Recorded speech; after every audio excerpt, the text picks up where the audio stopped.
Quitter son travail pour se mettre à son compte est une des décisions les plus difficiles à prendre dans sa carrière parce que ça impacte fortement votre vie professionnelle, votre vie personnelle.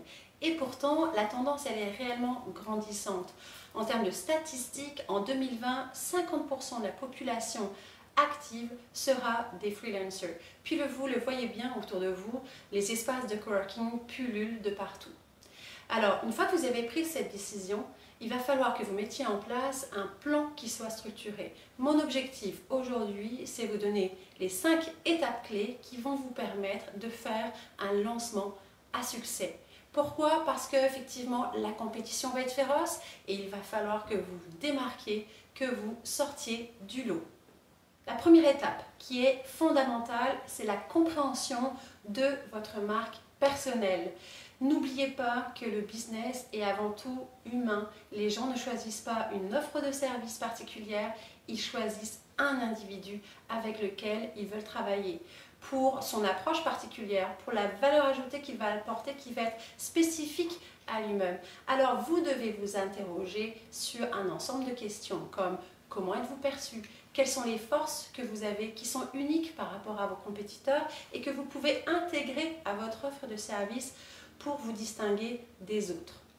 Vous devez définir votre vision et votre mission. Alors je vais vous citer Simon Sinek, une de ses quotes que j'aime beaucoup dans un de ses livres à lire que je recommande qui est Start with Why, où il dit les gens n'achètent pas ce que vous faites ou comment vous le faites, mais pourquoi vous le faites. Alors posez-vous la question à savoir sur quoi vous voulez faire une différence, quelle est la réalité qui vous dérange et sur lequel vous voulez contribuer. Cet élément, il est magnétisant. À partir du moment où vous allez être à même de l'exprimer dans vos outils de communication, à l'oral aussi, dans le cadre de votre réseautage, vous allez réellement magnétiser des clients potentiels, des partenaires potentiels qui vont partager aussi vos valeurs. Et ça, c'est réellement un gage de succès qui est distinctif. Troisième élément clé, vous devez définir des objectifs. Une fois que vous avez en main votre marque personnelle et votre vision et votre mission, il va falloir effectivement guider cet ensemble-là avec une direction claire et des objectifs moyen terme, long terme, ce qui vous permettra de prioriser également vos actions court terme. Il est certain que dès lors que vous allez avoir une vision, votre direction sera beaucoup plus facile à identifier et à clarifier. Quatrième étape, vous devez définir votre audience et votre angle de communication. Votre marque personnelle n'existe pas de manière isolée, elle est impactée par votre audience et vos compétiteurs. Vous devez vous interroger sur l'ensemble de ces points. Quelle est votre clientèle idéale? Où réseau-t-il? Que lisent-ils? Quels sont vos compétiteurs? Quels sont les éléments de distinction que vous avez par rapport à eux?